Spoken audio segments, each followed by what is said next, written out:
Ya, alhamdulillah, bismillahirrahmanirrahim. Saya ulangi. Assalamualaikum warahmatullahi wabarakatuh. Waalaikumsalam Alhamdulillah, Waalaikumsalam. alhamdulillah, alhamdulillahirabbil alamin. Warahmatullahi wabarakatuh. Ya, alhamdulillah, alhamdulillahirabbil alamin. Wassalatu wassalamu ala asyrafil anbiya'i wal mursalin sayyidina wa maulana Muhammadin wa ala alihi wa dzurriyyatihi wa ashabihi wa man tabi'ahum bi ihsanin ila yaumiddin, amma ba'du.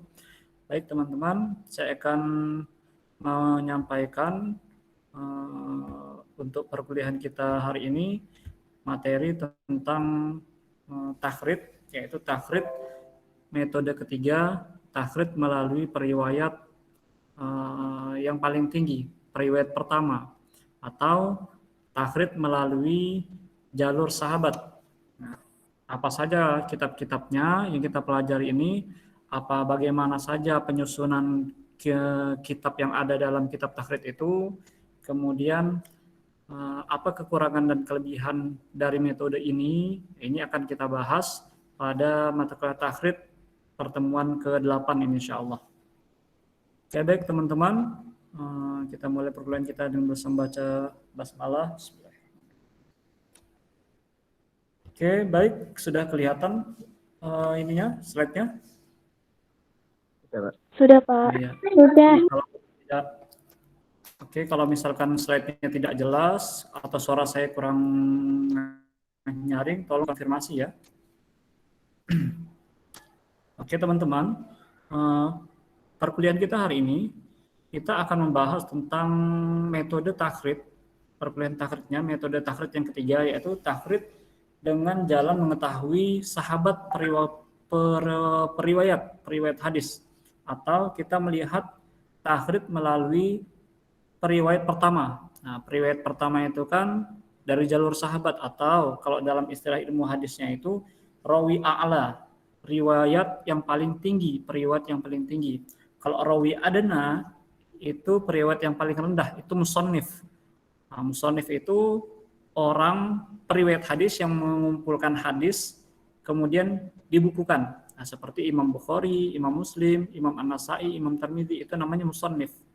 Nah, kalau sahabat ini namanya periwayat paling tinggi atau rawi a'la. Tuh. Baik, teman-teman. Saya akan membahas di metode ketiga ini ada 3 jenis kitab yang bisa kita gunakan. Yang pertama ada musnad, al-masanid. Al-masanid ini jamak dari musnad. Musnad itu adalah kumpulan dari sanad-sanad. Nah, kumpulan dari sanad-sanad itu maksudnya kumpulan dari hadis yang sudah tersusun dalam sebuah sanad. Nah, kumpulan dari sanad-sanad itu, kumpulan dari hadis itu dikumpulkan menjadi satu buku. Itulah yang dinamakan musnad. Nah, ada beberapa kitab yang dibahas yang bisa kita ketahui masuk kategori musnad. Ada musnad Imam Ahmad bin Hambal, ada musnad Imam Al-Humaidi, ada musnad Imam Asy-Syafi'i, dan lain-lain. Itu semuanya kitab hadis, kumpulan-kumpulan hadis. Nah, kita kan pahamnya musnad itu, kita pahamnya kitab hadis itu hanya kitab Sahih Bukhari, Sahih Muslim, kemudian ada Sunan An-Nasa'i, Sunan Imam Tirmidzi, Sunan Ibnu Majah, Sunan Abu Daud. Nah, musnad itu juga masuk kategori kitab takhrid hadis.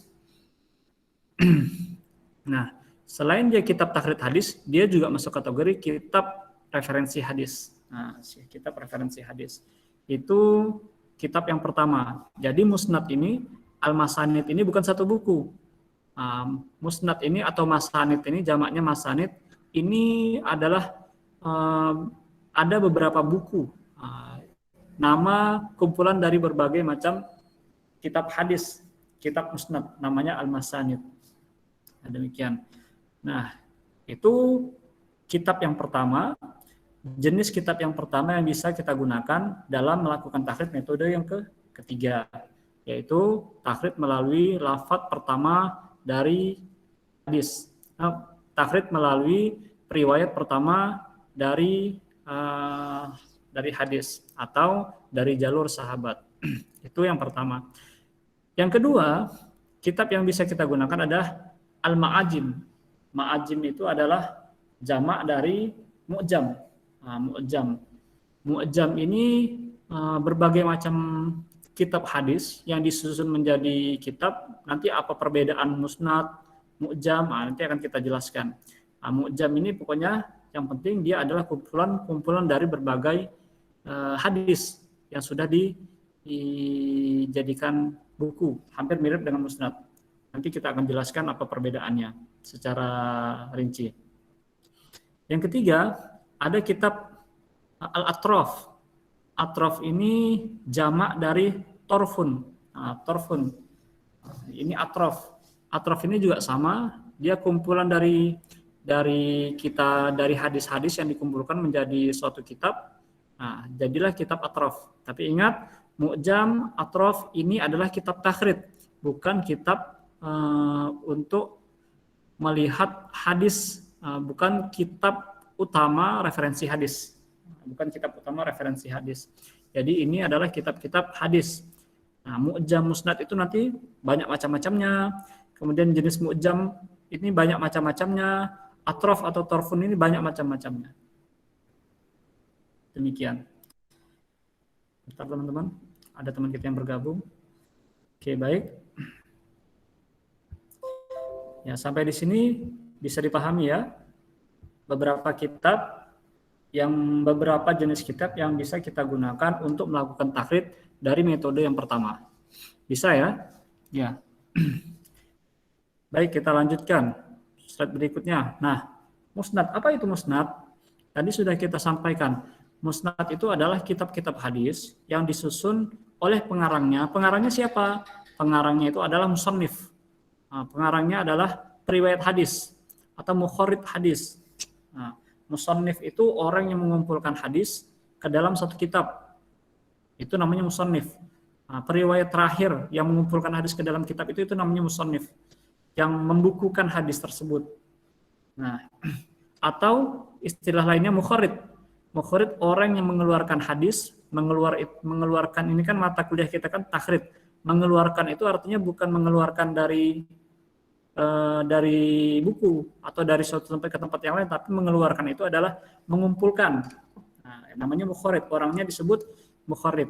Atau istilah lain, kalau musnad itu bukunya, kalau orangnya namanya musnid. Itu ada 3 istilah. Ada musannif, ada mukharrid, ada musnid. 3 istilah itu yang orang yang mengumpulkan hadis menjadi sebuah buku. Ini pengarangnya. Para pengarang bersandar pada nama-nama sahabat. Tentu orang yang mengumpulkan atau periwayat yang mengumpulkan hadis ke dalam buku, mereka semuanya bersandar dari nama-nama sahabat. Kenapa kok bersandar dari nama-nama sahabat, Pak? Mereka ini bersandar melihat mereka hafal nama-nama sahabat. Mereka mencatat hadis-hadis yang mereka tulis itu didahulukan dengan penyebutan nama sahabat. Atau mereka menyusun hadis-hadis tersebut disusun dengan sesuai abjad huruf hijaiyah nama-nama sahabat tersebut. Yang pertama dimulai dari huruf alif, huruf alif ya Hamzah maksudnya, Abu Hurairah, kemudian Anas bin Malik. Penyusunannya seperti itu. Itu yang akan kita lihat penyusunan hadis dari kitab musnad. Penyusunannya juga sesuai dengan susunan huruf hijaiyah. Kemudian mereka menghimpun kitab-kitab hadis tiap-tiap sahabat dengan kritis. Contohnya apa? Contohnya ada Musnad Imam Ahmad bin Hambal. Tadi yang sudah kita sampaikan. Musnad Imam Ahmad bin Hambal itu ada 50 jilid. Itu cetakan apa? Ada berbagai macam cetakan. Ada cetakan Darul Hadis, ada cetakan apa lagi? Darul Basair saya kurang tahu, ada cetakan Beirut. Macam-macam. Musnad Imam Ahmad bin Hambal. Dia ada yang 50 jilid, rata-rata 50-an jilid.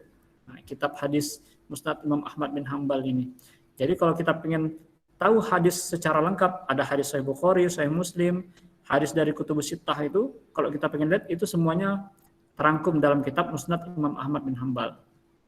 Beliau wafat tahun 241 Hijriah. Kemudian yang kedua ada Musnad Abu Bakar Abdullah bin Zubair Al-Humaidi. Ini Musnad Al-Humaidi. Nah, Musnad Imam Al-Humaidi ini kalau tidak salah saya beliau ini adalah gurunya Imam Al-Bukhari. Imam Bukhari itu kan wafat tahun 2256 Hijriah. Ini gurunya 219. Imam Bukhari pernah berguru dengan Imam Al-Humaidi ini. Kemudian yang ketiga ada Musnad Abu Daud Sulaiman bin Daud At-Tayalisi. Nah, ini Imam Abu Daud. Imam Abu Daud. Beliau tahun 200 Asad bin Musa Al-Umawi. Nah, dia wafat tahun 212. Kemudian yang kelima ada Musnad Musaddad bin Musarhad Al-Asadi, kemudian Al-Basri. Al-Basri ini Basroh ya. Berarti beliau ini dari Basroh. Dekat-dekat Kufah, Irak. Nah, itu daerahnya di sana, daerah Irak. Wafatnya tahun 228 Hijriah. Kemudian ada Musnad Nuaim bin Hamad, ini tidak kita ketahui kapan wafatnya. Kemudian ada Musnad Ubaidillah bin Musa Al-Absi. Kemudian ada Musnad Abu Haythamah Zuhair bin Harb. Kemudian ada Musnad Abu Ya'la Ahmad bin Ali Al-Mathna Al-Musili, wafat tahun 307 Hijriah. Kemudian ada Musnad Ibnu Humaid. Nah, Musnad Ibnu Humaid. Oke. Baik. Sebentar. Ada teman kita yang baru bergabung. Baik, kita lanjutkan. Itu beberapa nama-nama kitab musnad ya. Nah, itu kitab musnad. Selanjutnya, kita coba lihat beberapa musnad. Ini kita coba lihat dulu ada Musnad Al-Humaidi. Ini teman-teman baru bergabung nih. Musnad Al-Humaidi. Bagaimana sih Musnad Al-Humaidi itu, Pak? Musnad Al-Humaidi.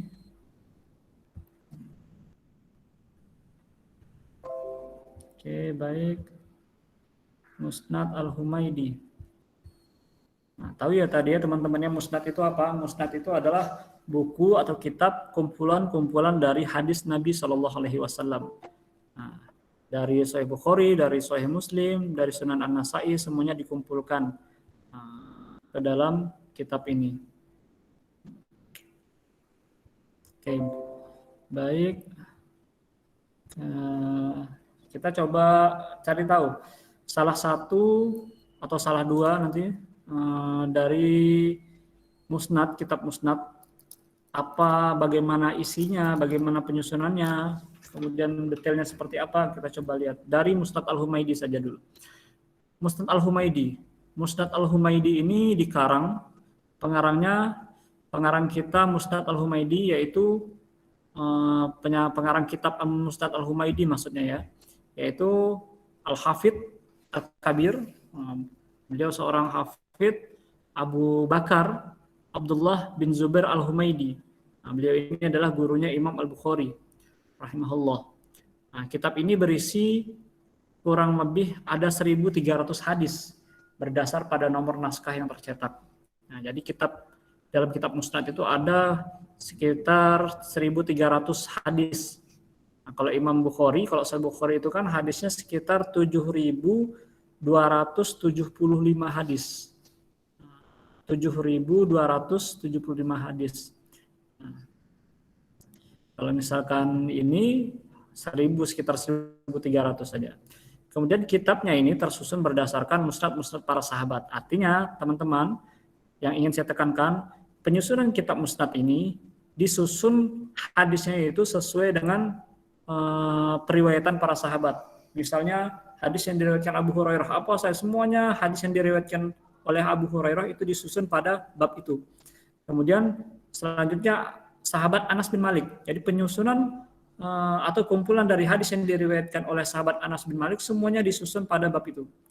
Kemudian bab berikutnya ada sahabat misalnya Siti Aisyah radhiyallahu anha, semua hadis-hadis yang diriwayatkan oleh Siti Aisyah tersusun dalam bab itu. Nah, begitulah kurang lebih penyusunan kitab musnad. Nah, kemudian yang selanjutnya urutan penulisan nama sahabatnya tidak ditulis sesuai urutan alfabet. Nah,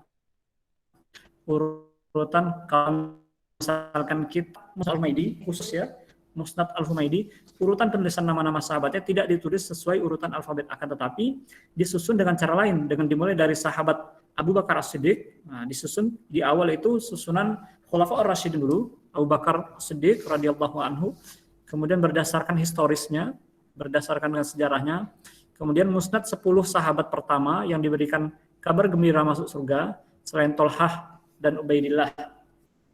Kemudian hadis-hadis dari para istri Nabi SAW. Nah, istri Nabi ada berapa kawan-kawan? Ada yang tahu? Berapa istri Rasulullah? Berapa istri Nabi? 9, 10 atau 11? Lebih dari 9, Pak. Lebih dari 9. Berapa tepatnya? Istri Nabi itu ada 11. Ya, benar. Bagus. Istri Nabi itu ada 11. Nah, satu Nabi menikah tidak pernah poligami sampai beliau wafat, yaitu Siti Khadijah. Nah, setelah itu 10 istrinya tersebut, nah itu hidup bersama. Kemudian selanjutnya hadis-hadis dari para istri Nabi, kemudian hadis para tokoh-tokoh Ansor. Nah, tokoh Ansor ini kan tinggal di mana? Kaum Ansor itu yang tinggal di Madinah. Nah, kalau kaum Muhajirin itu yang tinggal di Madinah, tapi berasal dari kota Mekkah.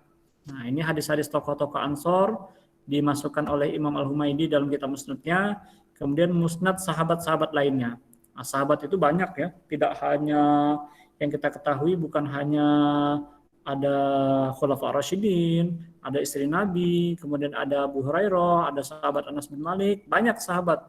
Nah, nanti ada di beberapa kitab itu sahabat yang ditulis ada 400, hampir 500 sahabat yang ditulis. Tapi kalau kita ketahui sahabat-sahabat sampai yang meriwayatkan hadis cuma 1, sampai yang hanya bersama Nabi ketika hanya beberapa kali bertemu Nabi, nah itu bisa masuk. Kalau kita itu juga kita hitung, mungkin sahabat ada puluhan ribu sahabat. Nah, kemudian yang berikutnya jumlah sahabat yang dijadikan sandaran berjumlah 180 sahabat. Nah, di sini dalam kitab Musnad Al-Humaidi, sahabat yang dijadikan sandaran, hadisnya ada, jumlah sahabatnya ada 180 sahabat Nabi SAW. Ini di Musnad Al-Humaidi. Nah, ingat kawan-kawannya Musnad Al-Humaidi. Kemudian kitab ini ditahqiq itu paham kawan-kawan, ditahqiq paham? Nah, ditahqiq itu dicek kembali, dipastikan kebenarannya kembali isi kitab tersebut. Misal ada kitab hadis, ini manuskripnya sudah lama sekali, dicetaknya misalnya manuskrip dari kitab ini Musnad Al-Humaidi atau kitab Riyadhus Shalihin atau Bulughul Maram, cetakannya sudah lama, ditulis oleh tahun, misalnya ditulis tahun 1080-an atau tahun 1000-an. Nah, kemudian ditemukan naskahnya, kemudian dicek kembali kebenarannya, kemudian ditambah-tambah kekurangannya, yang salah-salah dibenarkan, dibetulin. Nah, itu namanya ditahqiq. Yang mentahqiq itu adalah seorang yang pakar dalam bidang hadis. Nah, itu namanya tahqiq kitab.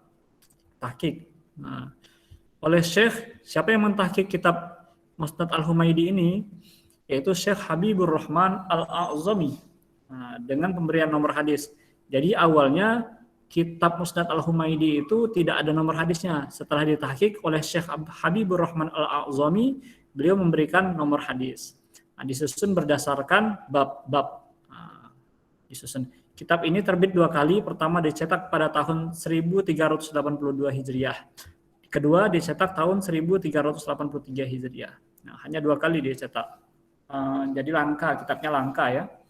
Selanjutnya ada Musnad Imam Ahmad. Nah, Musnad Imam Ahmad bin Hambal. Nah, ini kitab Musnad Imam Ahmad bin Hambal. Kitab Musnad Imam Ahmad bin Hambal ini, beliau lebih kita kenal sebagai Imam Hambali dalam mazhab, dalam pembahasan fikih atau mazhab fikih. Tetapi kalau kita lihat, beliau selain dari pendiri dari mazhab fikih Hambali, beliau juga seorang muhaddis, seorang ulama hadis. Nah, bagaimana kita tahu beliau adalah seorang ulama hadis? Terbukti dengan dikumpulkannya, beliau mengumpulkan kitab hadis ini menjadi sebuah kitab musnad, namanya Musnad Imam Ahmad bin Hambal. Nah, beliau bisa mengumpulkan hadis ke dalam suatu kitab, suatu musnad, itu jumlah hadisnya kurang lebih 40.000 hadis. Imam Bukhari itu, Sahih Bukhari hanya ditulis 7.275 hadis ya. Nah, ini Imam Ahmad bin Hambal mengumpulkan hadis 40.000 hadis. Tetapi Imam Ahmad ini mengumpulkan hadis-hadis yang sudah ditulis oleh Imam Bukhari, sudah ditulis oleh Imam Muslim, sudah ditulis oleh Imam Tirmidzi, Imam An-Nasa'i, Imam Abu Daud, Imam Ibnu Majah, itu dikumpulkan kembali oleh Imam Ahmad bin Hambal. Nah, kalau kita lihat perjalanan Imam Bukhari mencari hadis, itu hadisnya belum banyak dikumpulkan. Imam Bukhari itu mencari satu hadis saja, berjalan mengelilingi dunia, berjalan keluar dari suatu negara ke negara lain itu tidak kita pikirkan seperti zaman sekarang. Enak ada WA, jalan udah mulus, ada aspal. Zaman dulu gimana kita bisa mikirkan? Imam Bukhari mencari hadis, beliau berasal dari Bukhara, Uzbekistan. Berjalan, melakukan perjalanan dari Mekah, kemudian ke Madinah, kemudian ke Mesir, ke Yaman, ke Kufah. Nah, hanya untuk mendapatkan satu hadis. Nah, sehingga terkumpullah hadis di kitab Sahih Bukhari itu sekitar 7.000. Tetapi Imam Bukhari itu menghafal hadis sahih ada lebih dari 100.000 hadis. Dan beliau juga menghafal hadis yang tidak sahih itu 100.000 hadis. Jadi kalau dikumpulkan hadis yang dihafalkan oleh Imam Bukhari itu ada 200.000 hadis. Nah, wa ma lana minhum wa ma aina minhum. Nah, kita di mana posisi kita? Berapa hadis yang sudah kita hafal? Itu ulama-ulama hadis kalau kita lihat bagaimana perjalanan hidup mereka, sirah mereka. Nah, kemudian disusun oleh Imam Ahmad bin Hambal. Disusun oleh Imam Ahmad bin Hambal Asy-Syaibani. Ini juga disusun. Jadi kitab Musnad Imam Ahmad bin Hambal ini yang menyusunnya adalah Imam Asy-Syaibani. Imam Asy-Syaibani. Disusun oleh Imam Ahmad bin Hambal Asy-Syaibani ya, Imam Ahmad bin Hambal ya. Beliau 241 ini, sebenarnya 241 bukan 42. Penyusunan berdasarkan musnad sahabat, yang artinya ia meriwayatkan hadis-hadis dengan kritis, dengan memperhatikan topik hadis. Pengumpulnya adalah para sahabat yang meriwayatkan dari Rasul. Jadi beliau menyusun hadis-hadis di kitab musnad ini, Musnad Imam Ahmad bin Hambal, sesuai dengan penyusunan nama-nama sahabat. Nah, susunannya tidak berdasarkan susunan alfabet, akan tetapi dengan memperhatikan nama-nama yang beragam seperti secara berurutan, diantaranya dari keutamaan mereka, negeri-negeri yang pernah dikunjungi, kabilah mereka, dan seterusnya. Nah, jadi penyusunan hadis dalam Musnad Imam Ahmad ini tidak disusun sesuai dengan urutan nama sahabat saja, tetapi beliau menyusunnya ada susunan keutamaan dari sahabat tersebut, ada disusun bagaimana orang-orang yang masuk yang mendapatkan kabar gembira mubasyirin bil jannah, kabar gembira untuk masuk surga. Nah, itu disusunnya seperti itu. Ada lagi nanti di akhir babnya itu disusun sesuai dengan daerah asal sahabat tersebut. Sahabat yang tinggalnya di Madinah, semuanya dikumpulkan di situ. Sahabat yang berasal dari Mesir, dikumpulkan di situ hadisnya. Sahabat yang berasal dari Mekah, hadisnya dikumpulkan di situ. Nah, itu kriteria penyusunan hadis pada kitab Musnad Imam Ahmad bin Hambal. Imam Ahmad meletakkan hadis sebagian mereka lebih dari satu tempat. Oleh karena itu, orang yang ingin mengetahui musnad sahabat tertentu perlu memeriksanya pada daftar isi di tiap jilid hingga mengetahui letaknya. Nah, jadi daftar isi dalam kitab Musnad Imam Ahmad itu satu jilid. Ada 400 sampai 500 halaman. itu cuma daftar isi isinya. Nah, karena bukunya ada 50 jilid kan. Nah, itu Imam Ahmad menyusunnya seperti itu. Nah, jadi kalau kita ingin melihat dari satu sahabat, kita perlu melihat daftar isinya karena banyak sekali. Oke. Bagi yang ingin yang melakukan takhrid hadis dengan kitab Musnad Imam Ahmad, ia harus mengetahui nama sahabat yang meriwayatkan. Tentu harus tahu siapa sahabat yang meriwayatkan. Pertama kali hendaknya melihat daftar isi untuk mengetahuinya. Ini tata cara atau bagaimana metode yang bisa kita ketahui untuk melakukan takhrid dari kitab Musnad Imam Ahmad bin Hanbal. Hendaknya melihat daftar isi untuk mengetahui dengan cepat letak musnad sahabat tersebut, ada di jilid dan halaman berapa, karena jilidnya banyak. Kalau misalkan kita melakukan takhrid secara offline dengan kitab langsung, dengan kitab bukunya hard copy tersebut, itu bisa buka satu-satu lama sekali kalau kita tidak melihat daftar isinya.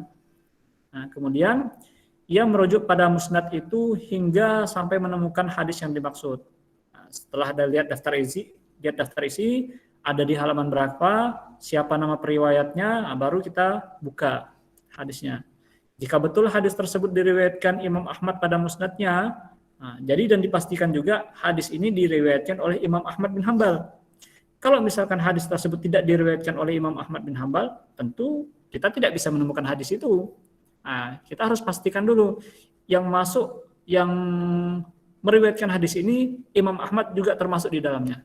Baru bisa kita menemukan hadis tersebut. Kemudian jika tidak ditemukan hendaknya mencari dari sumber yang lain. Nah, kalau misalkan tidak ada, kita bisa cari di kitab hadis yang lain atau referensi yang lain. Nah, kitab ini mencakup ada 904 musnad sahabat. Jadi ada 904 sahabat yang ditulis. Nah, antara lain ada musnad yang berisi ratusan hadis seperti musnad Abu Hurairah. Sahabat Abu Hurairah itu dituliskan hadis yang dicantumkan oleh Imam Ahmad bin Hanbal dari Abu Hurairah ada kurang lebih ratusan hadis. Nah, Imam Abu Hurairah ini kan sahabat yang paling banyak meriwayatkan hadis. Ada sekitar 4.000 lebih, saya lupa pastinya 4.000 berapa. Nah, itu Abu Hurairah, sahabat Abu Hurairah. Nah, di sini Imam Ahmad bin Hanbal mencantumkan hadis yang diriwayatkan oleh sahabat Abu Hurairah itu sekitar ratusan. Ya, tidak tahu pastinya, belum kita. Nanti boleh yang penasaran silakan dihitung. Ada nomornya, lihat saja nomor terakhir yang dituliskan oleh Imam Ahmad pada musnadnya dari musnad Abu Hurairah. Kemudian penyusunannya dimulai dari 10 orang. Nah, ini penyusunan musnad Imam Ahmad bin Hanbal. Nah, bagaimana penyusunannya? Penyusunannya pertama, di jilid-jilid pertama sampai jilid sekian, beliau menyusun yaitu 10 orang yang diberitakan kabar gembira masuk surga. Mubasysyirin bil jannah itu pada jilid-jilid awal pada penyusunan kitab musnad Imam Ahmad tersebut. Nah, setelah itu beliau menyusun sahabat dari Khulafaur Rasyidin. Nah, musnad Abu Bakar, musnad Umar bin Khattab, musnad Utsman bin Affan, musnad Ali bin Abi Thalib. Nah, itu setelahnya. Lalu setelah itu beliau menyebutkan hadis Abdurrahman bin Abu Bakar. 3 hadis dari 3 orang sahabat. Lalu musnad Ahlul Bait, orang-orang terdekat Nabi, keluarga-keluarga Nabi. Begitulah hingga berakhir pada Syidad bin Al-Hadi.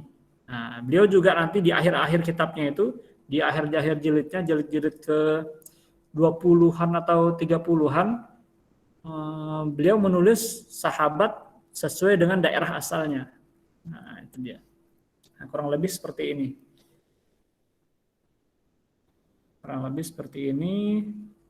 Sebentar teman-teman.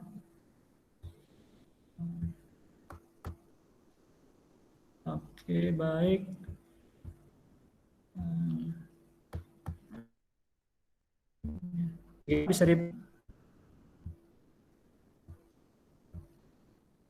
Bisa dipahami? Bisa, Pak. Bisa, Pak. Bisa ya. Saya sebentar dulu, saya mau izin dulu sebentar. Saya tinggal dulu sebentar, sekitar 5 menit ya. Iya, Pak. Oke, Pak. Iya, Pak. Iya, Pak. Iya, Pak.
Oke, baik teman-teman.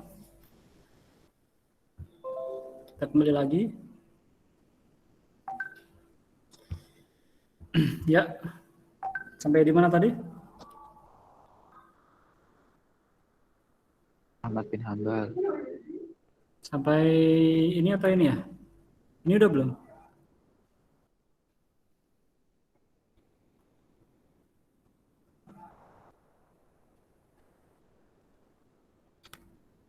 Sini udah ya, penyusunan bagaimana penyusunan kitab pustaka. Udah, Pak. Nah, ini eh, dari jilid, kan ada 50 jilid ya. Ini jilid keempat yang saya ambil dari Musnad Imam Ahmad bin Hambal. Ini Musnad Musnad Abdullah bin Abbas, sahabat Ibnu Abbas. Abdullah bin Abbas.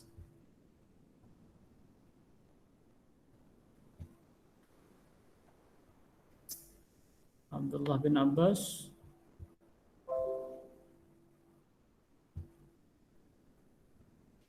Nah, ini bagaimana penulisan hadisnya?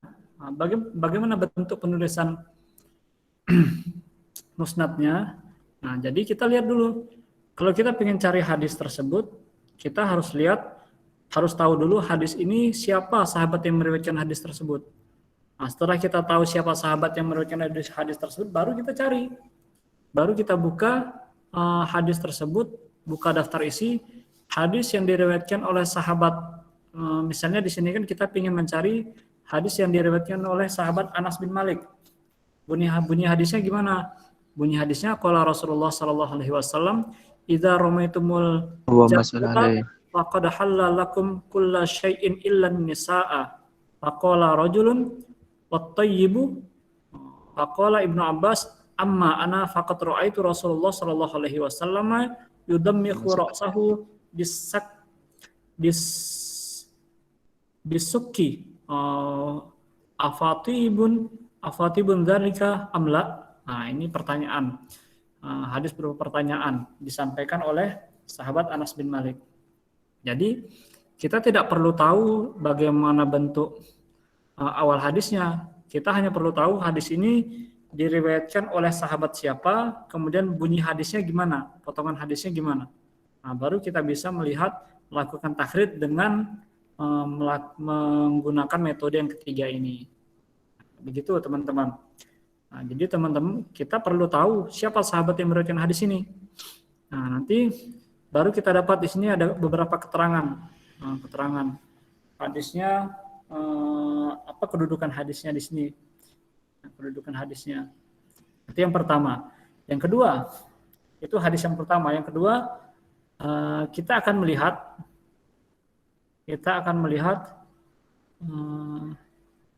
misalnya ini kan hadis dari sahabat Abdullah bin Abbas. Abdullah bin Abbas ini Ibnu Abbas ya, anaknya Said Abbas, yaitu Abdullah bin Abbas namanya. Nah, ini kita akan melihat setelah di sini disebutkan haddatsana yang menyampaikan haddatsana ini kan siapa? Imam Ahmad. Imam Ahmad bin Hambal. Jalurnya itu dari Waqi, kemudian haddatsana Sufyan, jalurnya dari Salamah, dari Hasan Al-Urani, kemudian dari Ibnu Abbas. Ini jalur yang dituliskan oleh oleh Imam Ahmad bin Hambal. Yang pertama. Yang kedua, ini semuanya yang bab pertama ini, nomor-nomor pertama dari hadis Abdullah bin Abbas, yaitu beliau Imam Ahmad bin Hambal mengambil hadisnya dari Imam Waqi. Nah, Imam Waqi ini gurunya Imam Syafi'i. Nah, ini Imam Ahmad bin Hambal juga mengambil hadis dari Imam Waqi. Nah, ini ada hadis yang kedua.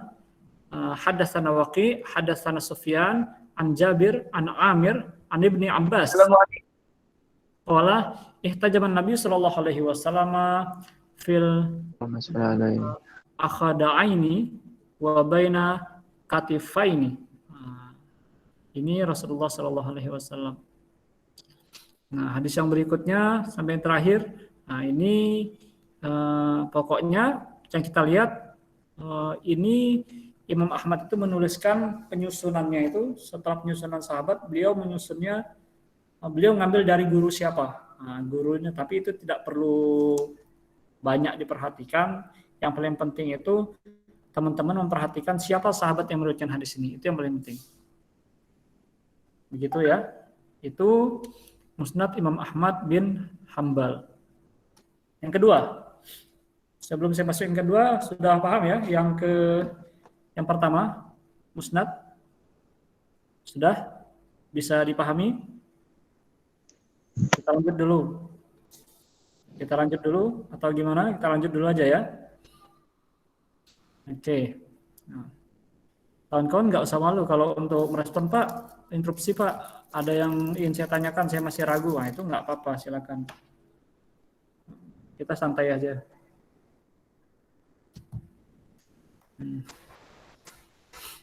Yang berikutnya, Waalaikumsalam warahmatullahi. Yang berikutnya adalah mu'jam. Mu'jam di sini adalah mu'jam itu artinya ensiklopedia. Mu'jam itu artinya ensiklopedia. Mu'jam menurut istilah hadis adalah kitab yang disusun di dalamnya ada hadis-hadis berdasarkan musnad, sahabat, guru-guru, negeri, dan seterusnya. Nah, jadi mu'jam ini artinya ensiklopedia. Nah, dia hampir mirip dengan musnad mu'jam ini. Jadi menurut istilah ulama hadis, kitab yang di dalamnya disusun hadis-hadis berdasarkan musnad, kemudian sahabat-sahabat, guru-guru ini maksudnya para guru-guru ulama hadis, kemudian dari negeri asalnya, dan seterusnya. Hampir mirip dengan penyusunan musnad kitab mu'jam ini. Apa saja kitab mu'jam yang bisa kita ketahui? Yang pertama ada Mu'jam Al-Kabir, karya Abu Qasim Sulaiman bin Ahmad At-Tabarani, Imam At-Tabarani, Mu'jam Al-Kabir. Yang kedua ada Mu'jam Al-Awsat, ini juga ditulis Imam Abu Qasim, Imam Abu Qasim bin Ahmad At-Tabarani. Kemudian ada Mu'jam As-Saghir, ini juga karangan yang sama, Imam Tabarani. Kemudian Mu'jam Sahabah, ini karya Ahmad bin Ali Al-Hamdani, wafat tahun 394 Hijriah. Kalau Imam Tabarani itu wafat 306 Hijriah. Kemudian ada Mu'jam Sahabah karya Abu Ya'la Ahmad bin Ali Al-Musili, wafat tahun 307. Nah, kalau Mu'jam Al-Kabir ini yang nomor 1 ini ada kurang lebih 60.000 hadis. Kalau misalkan Musnad Imam Ahmad bin Hambal tadi 540.000, ini Musnad Mu'jam Al-Kabir punya Imam Tabarani ada 60.000 hadis. Banyak ya. Nah, ini kita tidak lihatkan contohnya tadi kitab Mu'jam karena jarang menggunakan kitab Mu'jam untuk melakukan takhrij metode ketiga. Yang banyak digunakan itu dari kitab Musnad, kemudian dari kitab Atraf. Nah, kebanyakan lebih banyak dari 2 kitab tersebut. Oke. Selanjutnya adalah kitab Atraf. Nah, Atraf tadi jamak dari Torfun ya. Kitab Atraf. Apa itu kitab Atraf? Hakikat dari kitab Atraf ini, dia merupakan salah satu kitab hadis yang penyusunannya membatasi diri hanya menyebut permulaan bunyi hadis saja. Nah, kalau misalkan Musnad Imam Ahmad itu kan setelah nama sahabat, seperti di sini, setelah nama sahabat, kemudian hadis dituliskan secara lengkap sampai akhir hadis. Itu kalau misalkan Musnad Imam Ahmad bin Hambal. Tetapi kalau di kitab Atraf itu pengarangnya menulis nama periwayat hadis dari kalangan sahabat, kemudian hadisnya tidak ditulis secara lengkap, hanya potongan hadis saja. Nah, potongan awal hadis saja. Nah, itu untuk menyederhanakan, menyebutkan guru-guru penyusunnya. Nah, jadi beliau lebih banyak menulis guru-gurunya. Nah, beliau ngambil hadis dari siapa, sanad ke gurunya itu yang beliau tuliskan, yang banyak beliau perhatikan, sehingga beliau tulis pengarangnya ini. Kemudian urutan kitab Atraf, penyusunannya berdasarkan musnad para sahabat. Disusun nama-nama mereka sesuai urutan Mu'jam. Nah, ingat kitab Atraf itu, ini jenis kitab Atraf itu macam-macam jenisnya. Nanti contohnya kita lihatkan setelah setelah slide ini. Kemudian yang ketiga, arti kata atrof.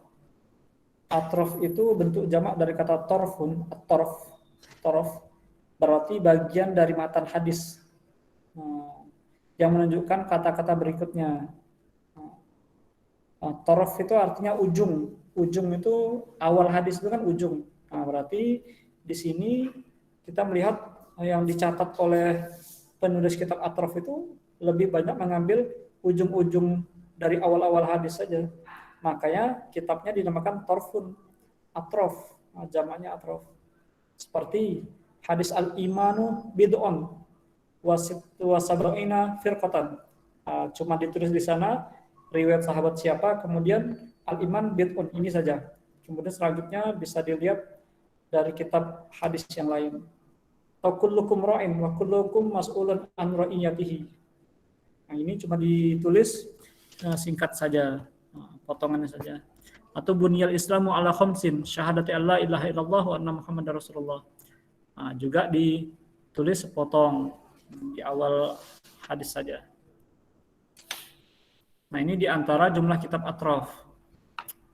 Yang pertama ada atrof sahihain, karya Abu Mas'ud Ibrahim bin Muhammad ad-Dimashqi, wafat tahun 401 Hijriah. Kemudian ada atrof sahihain, karya Abu Muhammad Khalaf al-Wasiti, wafat tahun 401 Hijriah. Kemudian ada al-Ashraf ala ma'rifati al-atrof atau atrof sunnah yang 4, karangan Al-Hafidh Abu Qasim Ali bin Hasan, dikenal dengan nama Ibnu Asakir ad-Dimashqi. Kemudian yang keempat, Tuhfatul Ashraf bi Ma'rifatil Atraf atau Atraf Kutub Sittah, karya Abdul Hajjaj Yusuf Abdurrahman Al-Mizzi. Ini wafat tahun 742 Hijriah. Kemudian ada yang kelima, Atrof. Nah, beliau wafat tahun 840 Hijriah. Kemudian ada Ittihaf Al-Muharrah bi Atrafil Ashrah, karya Ahmad bin Hajar Al-Asqalani, karya Ibnu Hajar. Kemudian ada Zakhairul Mawaris bi Dilalat ala Mawadhi'il Hadis, karya Abdul Ghani An-Nablusi, wafat tahun 1142.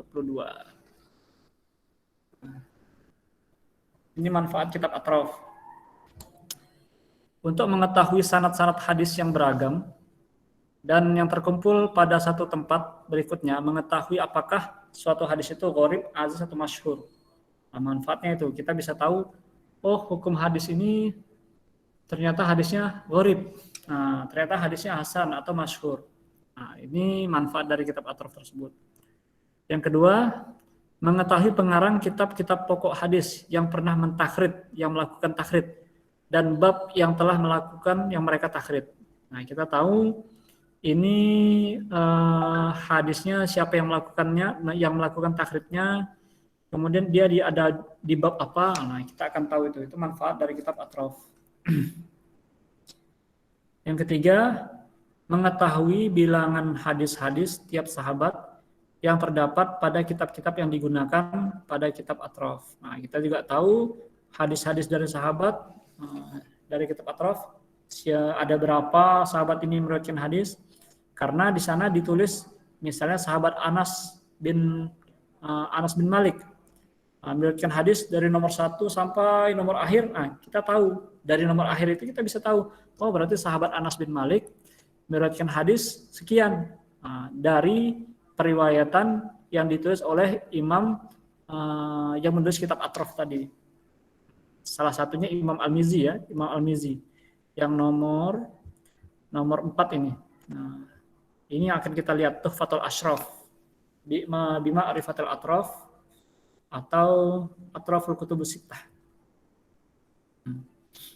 Tartibnya, susunannya, kita akan tahu kitab Atrof itu bagaimana.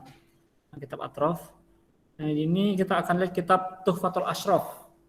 Tuhfatul Ashraf, kitab yang nomor 4. bagaimana penyusunannya.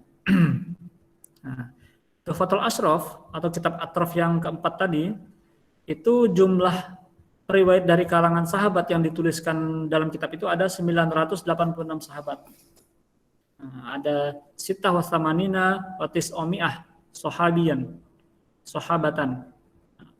Jadi ada 986 sahabat yang ditulis dalam kitab tersebut. Kemudian tabi'in yang meriwayatkan hadis yang dituliskan dari kitab Tuhfatul Ashraf tersebut ada 405 orang tabi'in. Nah, kemudian juga dituliskan dari sahabat, kemudian dari tabi'in, penulisannya itu sesuai dengan penyusunan huruf hijaiyah dengan dituliskan nama ayahnya. Binnya siapa. Nah, hadis yang ada dalam kitab Atraf itu ada 19.595 hadis. Hadis dan asar. Ini contoh cover kitab Tuhfatul Ashraf, kitab yang nomor 2 tadi. Tuhfatul Ashraf bi Ma'rifatil Atraf punya Imam Al-Mizzi, Imam Al-Hafidh Jamaluddin Abil Hajjaj Yusuf bin Az-Zaki Abdurrahman bin Yusuf Al-Mizzi. Nah, ini ya. Ini tahqiqnya Dr. Abdul Somad Syarafuddin Zuhair Asyawish. Isyrafnya. Isyraf itu dilaporkan ke siapa? Siapa yang mengkoreksi kembali? Diserahkan ke siapa? Nah, ini contohnya. Wahada misalu taudih. Nah, contoh jelasnya dalam penulisan kitab Atraf itu seperti ini. Di sini dituliskan nama sahabat Ju'ad bin Utsman. Nah, Ju'ad bin Utsman. Nanti setelahnya ada Ibnu Dinar, kemudian ada Abu Utsman Al-Bisri dari Anas bin Malik. Ini contohnya kurang lebih seperti ini. Penjelasan kitabnya. Kemudian ada simbolnya mim, dal, ta hampir sama. Mim itu Imam Muslim, dal itu Abu Daud, ta Imam Tirmidzi. Nah, ini kalau kita ingin lihat hadis yang diriwayatkan oleh sahabat Anas bin Malik. Di sini akan dilihatkan. Kemudian potongannya seperti ini. Qala li an-nabi sallallahu alaihi wasallam ya bani. Nah, titik. Hanya potongan hadisnya saja. Ini mim ini siapa periwayat hadisnya, di bab apa, dan seterusnya.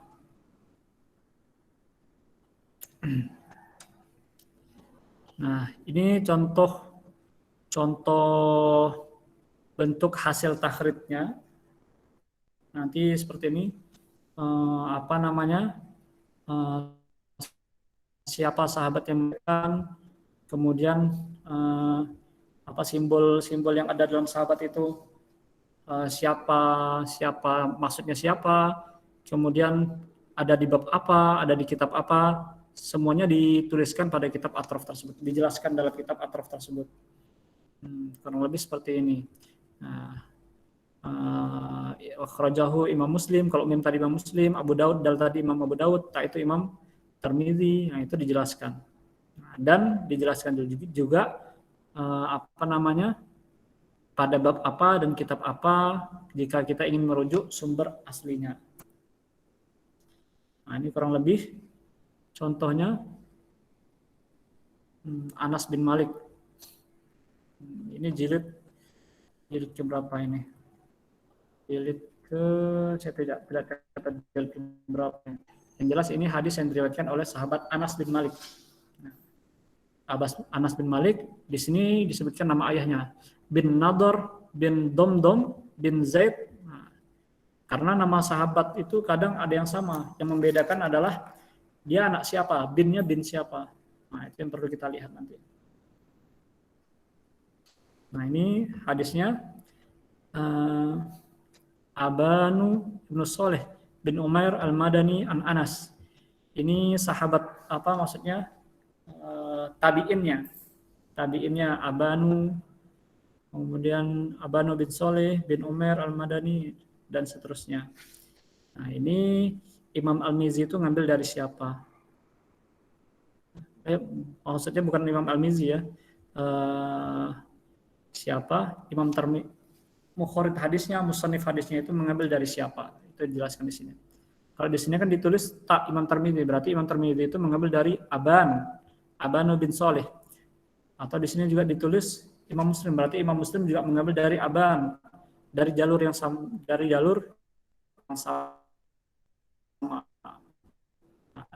Ditulis keterangan hadisnya itu statusnya apa? Nah, di sini gharibul hadis. La na'rifu illa min hadisin Ibnu Lahiyah. Nah, pokoknya jelas lah diberi keterangan hadis ini statusnya apa. Hanya saja matannya dalam kitab Tuhfatul Ashraf ini tidak ditulis secara lengkap, kawan-kawan. Nah, kurang lebih seperti itulah pembahasan hadis takhrid dari metode ketiga ini. Nah, kita harus tahu kitab-kitabnya, ada kitab musnad atau jamaknya masanid, kemudian ada kitab mujam, jamaknya ma'ajim, atau ada kitab al-atrof itu jamak dari torfun.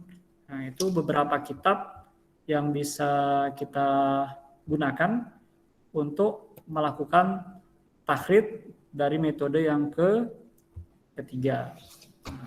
Oke teman-teman, itu yang bisa kita sampaikan untuk pertemuan kali ini terkait dengan takhrid dari metode yang ketiga. Saya pikir kawan-kawan bisa melihat bagaimana setelah 3 metode yang kita lakukan, kita bahas, kawan-kawan bisa punya gambaran apa nih kira-kira metode mana nih kira-kira yang paling mudah yang bisa saya lakukan. Metode yang paling mudah, paling cepat, apa? Nah, itu yang coba misalnya saya dapat tugas, saya akan melakukan takhrid dengan metode itu. Atau misalkan nanti kita dapat hadis-hadis yang ada di masyarakat, kita ingin cari metode mana yang mau kita gunakan, yang bisa kita lihat. Oke teman-teman, untuk pertemuan kali ini sesi presentasi saya tutup dulu, nanti kita buka lagi untuk sesi tanya jawab. Kawan-kawan jika ada yang ingin ditanyakan, monggo silakan. Sekian, assalamualaikum warahmatullahi wabarakatuh. Waalaikumsalam warahmatullahi wabarakatuh. wabarakatuh.